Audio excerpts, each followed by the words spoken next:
Kita langsung ke informasi pertama, saudara. Seorang aparatur sipil negara mengamuk dan mengobrak-abrik kantor sekretariat panitia pemungutan suara di Kelurahan Fo'okuni, Kabupaten Muna, Sulawesi Tenggara.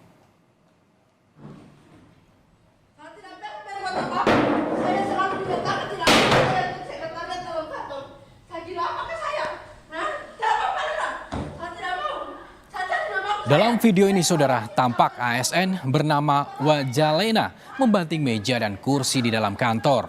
Wajalena bahkan mengambil lembaran kertas di lantai dan kemudian membuangnya keluar.